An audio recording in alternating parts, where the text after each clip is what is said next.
Side రా టెంకాయ కొట్టద్దు ఇప్పుడే పద సైడ్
కొత్తపల్లి గ్రామ సోదర సోదరీమణులు, తెలుగుదేశం పార్టీ, జనసేన పార్టీకి సంబంధించినటువంటి నాయకులందరికీ కూడా నా హృదయపూర్వక నమస్కారం. ఈరోజు కొత్తపల్లి గ్రామంలో ఇంటింటి తెలుగుదేశం పార్టీ కార్యక్రమానికి ఇంత పెద్ద ఎత్తున ఆహ్వానం పలకడమే కాకుండా ఇంత పెద్ద ఎత్తున ఈ కార్యక్రమానికి హాజరైనటువంటి ప్రతి ఒక్క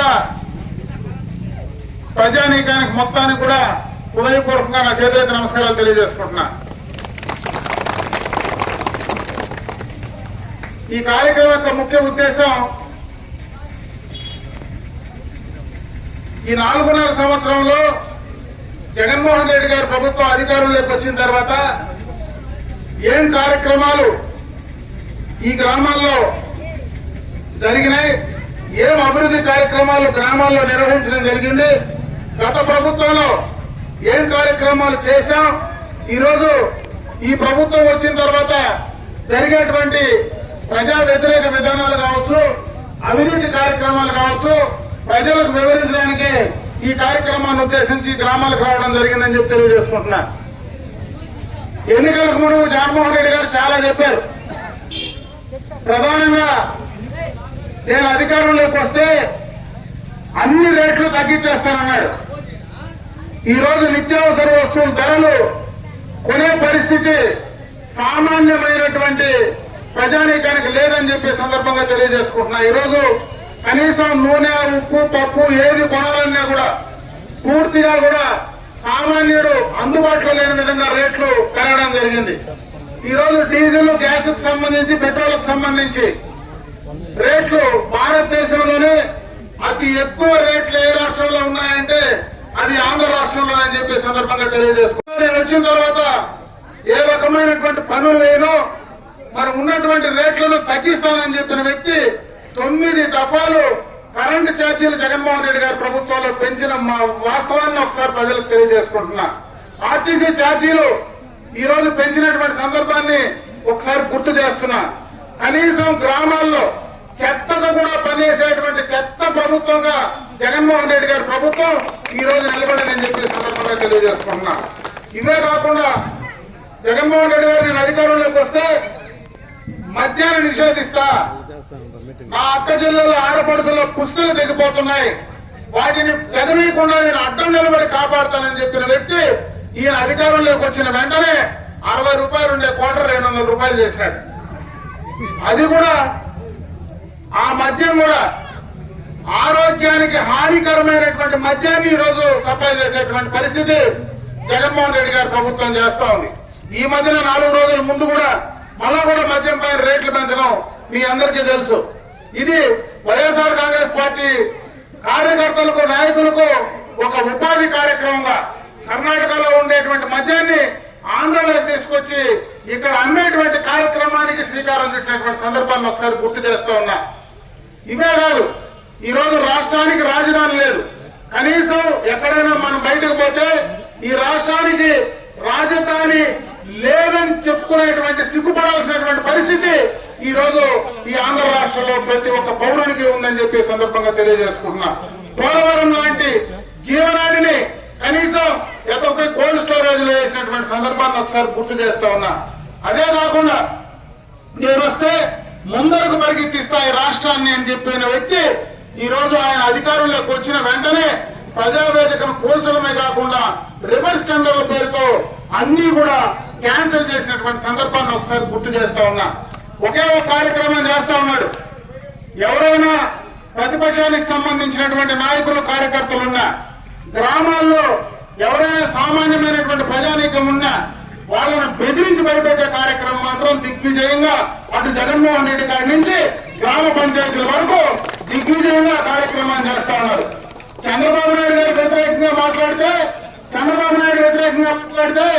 జగన్మోహన్ రెడ్డి కేసులు పెట్టే కార్యక్రమం చేస్తున్నాడు. చంద్రబాబు నాయుడు పైన అక్రమ కేసులు బనాయిస్తా ఉన్నాడు. ఈ మధ్యన మీరందరూ చూశారు, దాదాపు 2 నెలల పైన జైల్లో పెట్టాడు. ఎందుకయ్యా అంటే మరి యువకుల కోసం, ఆ యువత ఉపాధి కోసం స్కిల్ డెవలప్మెంట్ తీసుకొస్తే దానిపైన కేసు పెట్టాడు. అసలు ఇన్నర్ రింగ్ రోడ్డే లేనటువంటి ఇన్నర్ రింగ్ రోడ్ పైన కేసు పెట్టాడు. ఈ రోజు ఫైబర్ నెట్, ఈ రోజు మన గ్రామాల్లో గతంలో చంద్రబాబు నాయుడు గారు ముఖ్యమంత్రిగా ఉండేటప్పుడు 149 రూపాయలకు ప్రతి ఇంటికి మనము టీవీ కనెక్షన్ కానీ ఫోన్ కనెక్షన్ కానీ అన్ని తీసుకునేటువంటి ఫైబర్ నెట్ ఇస్తే దాన్ని నిర్వీర్యం చేసి దానిపైన కేసు పెట్టాడు. ఇవో పక్కన ఉంటే వీళ్ళు ఇసుక దొంగలు ఇచ్చేది అటు జగన్మోహన్ రెడ్డి నుంచి గ్రామ స్థాయిలో ఉండేటువంటి నాయకులు దాకా ఇసుక దొంగలు వస్తున్నారు. ఈ ఊర్లో నేను కొత్తగా చెప్పాల్సిన పనిలే ఇసుక ఎవరు దొంగలు ఇస్తున్నారని. ఆ ఇసుక వాళ్ళు దొంగలించి చంద్రబాబు నాయుడు పైన అక్రమ ఇసుక కేసు పెడతారు. వాళ్ళు కర్ణాటక నుంచి మందు తెచ్చి ఈడమ్మి అక్రమంగా మద్యం కేసు చంద్రబాబు నాయుడు పైన పెడతాడు. ఇది ఎంత విడ్డూరమో అర్థం కాని సామాన్య మానవుడు దాన్ని కనీసం ఆలోచిస్తారనే ఆలోచన కూడా లేకుండా చేసేటువంటి పరిస్థితి ఉంది. 307 కేసులు, అటెంప్ట్ మర్డర్ కేసులు. మొన్న చంద్రబాబు నాయుడు గారు ఈ జిల్లాకు వస్తే అంగళ్ళతో ఉన్న దారిలో ప్రాజెక్టుల పరిశీలనకు వస్తే ఆయన కట్టుకొని ఆయన పైన రాళ్లేసి ఆయన పైన కట్లేసి ఆయన పైన అటెంప్ట్ మర్డర్ కేసు పెడతారంటే చంపేదానికి ప్రయత్నం చేసినాయంట. ఆయన దారిలో ఆయన పోతా ఉంటే ఆయన పైన అటెంప్ట్ మర్డర్ కేసులు పెడతారు. నేను ఆయన వెనుకంటే ఉంటే నా పైన 307 కేసు పెడతారు. నా పైన ఆర్మ్స్ యాక్ట్ కేసు అంటారు. నా దగ్గర తుపాకీ లేదు ఆ రోజు చోబీలో. నా పైన నేను తుపాకీ ఎత్తుకొని మొత్తం కాల్ చేయమని చెప్పినానని చెప్పి స్టేట్మెంట్ తీసుకొని ఆర్మ్స్ యాక్ట్ కేసు పెట్టి 2.5 నెలలు నాకు బెయిల్ రానియకుండా బయట తిప్పే పరిస్థితి. అంటే చంద్రబాబు నాయుడు పైన పెడతారు, ఇంకొక పక్క పవన్ కళ్యాణ్ గారు. ఈ రాష్ట్రానికి రావాలంటే ఆడ ల్యాండ్ కానియకుండా ఫ్లైట్ లో ఎయిర్పోర్ట్ లో ల్యాండ్ కానియకుండా పవన్ కళ్యాణ్ అడ్డుకుంటారు. రోడ్డు మార్గాన్ని వస్తే తెలంగాణ నుంచి ఆంధ్ర బార్డర్ లేదు, పవన్ కళ్యాణ్ వస్తే అక్కడ పవన్ కళ్యాణ్ అడ్డుకుంటారు.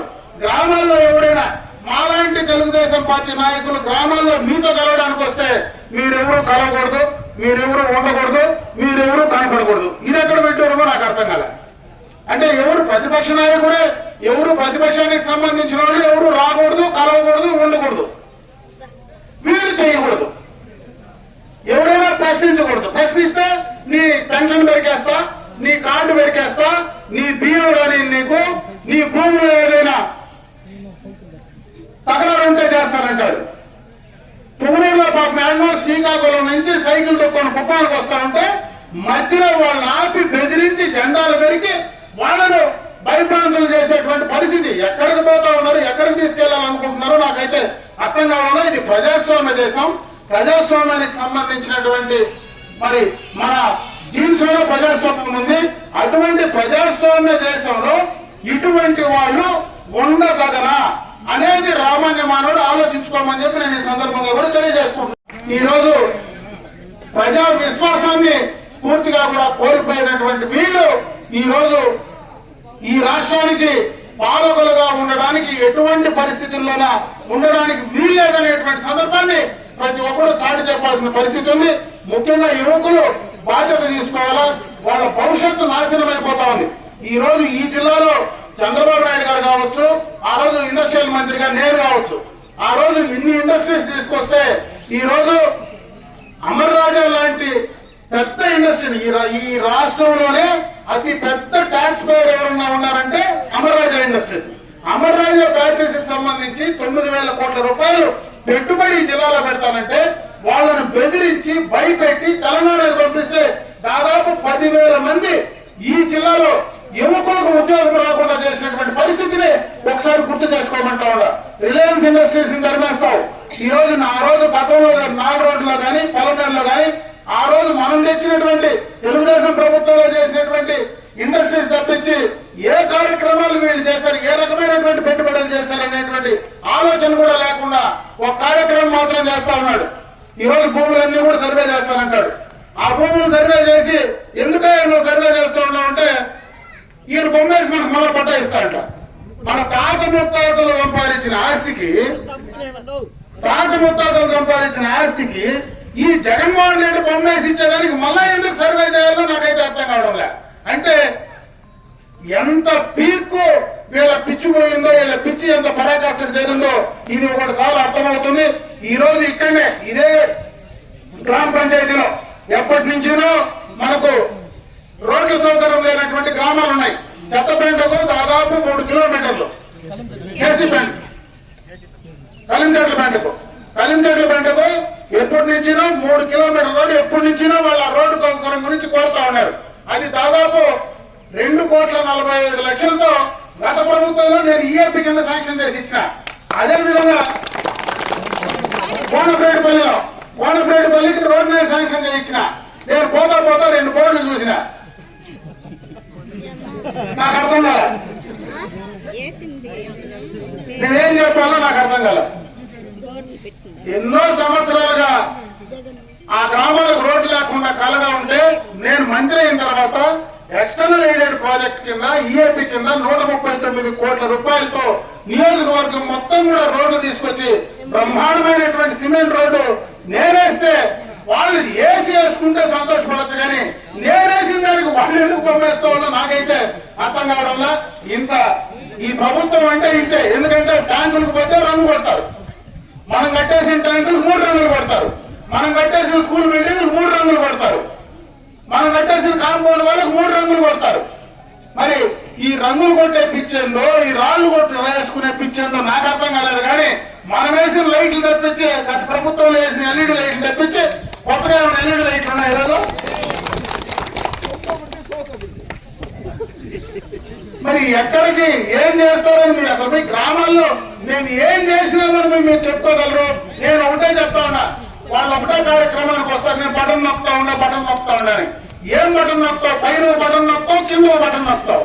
పైన బటన్ అకౌంట్ లో వేస్తావు, కింద బటన్ మొత్తం వేసేస్తా ఉన్నావు. 10 రూపాయల అకౌంట్ లో వేసి 15 రూపాయలు నువ్వు లాగేస్తా ఉండవు జగన్మోహన్ రెడ్డి. అంటే ఇంత అన్యాయంగా పాలించేటువంటి ఈ పాలకులు ఖచ్చితంగా కూడా మనం రేపు రాబోయేటువంటి ఎన్నికల్లో బుద్ధి చెప్పాల్సినటువంటి పరిస్థితి ఖచ్చితంగా ఉంది. ఎవరు భయపడాల్సిన పనిలా. టైం అయిపోయింది, పొద్దుంతా పోయింది. 5 గంటల 45 నిమిషాలు అయింది. ఇంకా 15 నిమిషాలు ఉంటుంది. గ్రేస్ పీరియడ్ ఏమన్నా సూర్యుడు అట్లా ఇట్లా అంటే ఇంకో 15 నిమిషాలు దొరుకుతుంది వీళ్ళకు. ఇంకా వాళ్ళు చేసేది లేదు, బెదిరించేది లేదు, భయపెట్టేది లేదు. ఎవరు భయపడాల్సిన పనిలా. రేపు వచ్చే తెలుగుదేశం ప్రభుత్వమే, చంద్రబాబు నాయుడు గారు మళ్ళా ముఖ్యమంత్రి అయ్యే పక్షం మళ్ళా ఈ నియోజకవర్గంలో తెలుగుదేశం పార్టీ జెండా ఎగరడం ఖాయం. ఎవరైనా కూడా భయపెట్టి బెదిరిస్తే దానికి తప్పకుండా మూల్యం చెల్లించుకునేటువంటి పరిస్థితి ఖచ్చితంగా రాబోయే కాలంలో ఉంటుందనేది గుర్తుపెట్టుకోమని చెప్పి సందర్భంగా కూడా తెలియజేసుకుంటూ, రేపు ఎన్నికల్లో తెలుగుదేశం పార్టీ గుర్తు సైకిల్ గుర్తు పైన ఓట్లేసి మంచి మెజారిటీతో చంద్రబాబు నాయుడిని ముఖ్యమంత్రి చేయడానికి మీరందరూ కూడా ముందుకు రావాలని మనస్ఫూర్తిగా మీకు అందరికీ చేతులకు నమస్కారం తెలియజేసుకుంటూ సెలవు తీసుకున్న. జై హింద్, జై తెలుగుదేశం, జై జనసేన.